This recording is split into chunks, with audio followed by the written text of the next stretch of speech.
Hi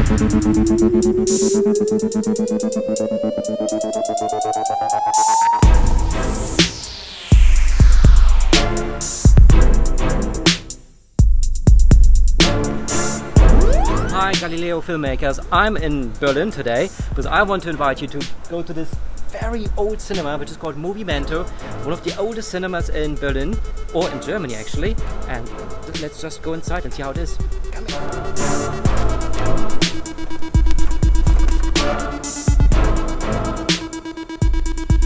So the Moviemento used to have like 30 names at least during its history.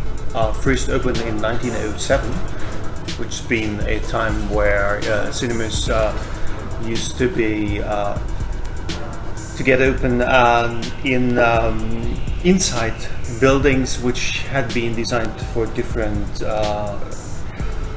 purposes. A lot of cinemas opened in Berlin at that time. This happens to be the only one surviving from that times, and major events, yes, of course, the opening back then, and and of course the two wars. By the end of the Second World War, a bomb fell down on the other side of the street, not here.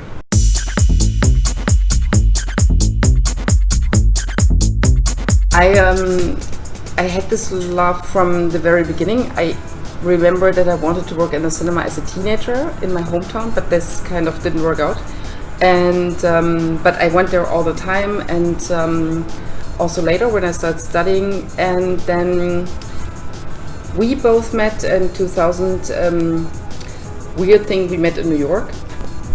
You were working in the project that was running actually 3 cinemas, and yeah, there were people missing working there, so I started during my studies. I studied sociology and political science.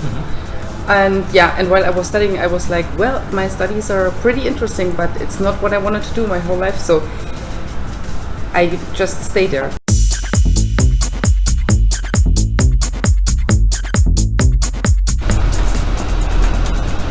Okay, so we are now here at Cinema 3 in the projection booth. Here's the 35mm projector that is sometimes in use, not so much anymore, but we still use it. And here's all the digital stuff. So this is the projector interface, so we can start the projector here. Wow. Gets noisy. And now it gets noisy, right? Yeah.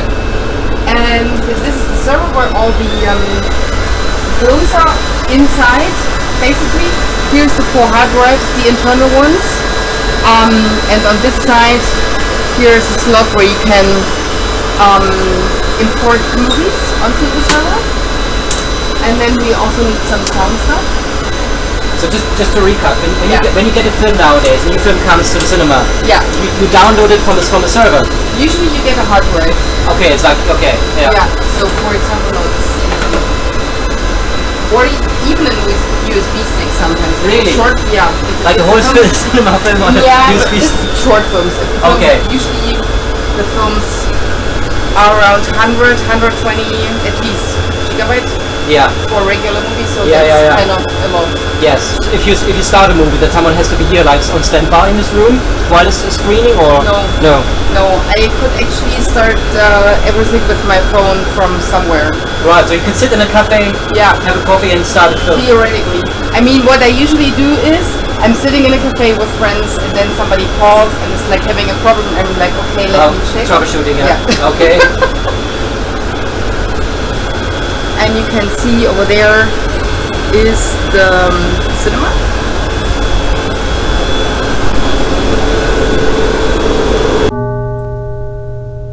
It has actually hose. I remember first seeing that hose in a Spanish cinema, and I was like, why is that dots? And at the end of the screening, It's broken. I went to the screen and there's hose. That's because there's something behind the screen. You can see it either from below or from the side. See there, that's the speakers.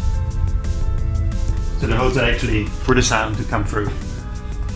And this is Dolby Surround, where you have boxes all over the place, yeah. This is when you sit in the cinema and you get this feeling of like the airplanes going through your body. That's actually those. Okay, your speakers. Those speakers. Okay. Which are doing the room sound. Yeah. And those are the fronts. Yeah.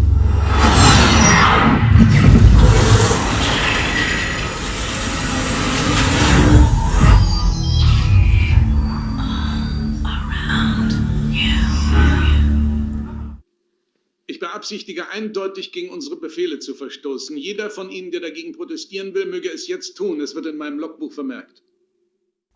Did you know that in Germany foreign films get dubbed? Like having a German language voiceover. Iris and Wolf know why. Zur Hölle mit unseren Befehlen. Energie! But I think this is also a result of the dubbing being so good in Germany. I mean, it's a craft that's been, I don't know when the first dubbing. It's developed over a century now. Yeah. The first it developed in the 1920s. Differently, they have been producing films in up to 4 languages. That happened that way, that they were running a scene in one language, then stop, running again in another language, and so on, and always up to 4 languages. And at some point, they decided that the actors are just asking too much money, so they stopped doing it and dubbed with voice artists.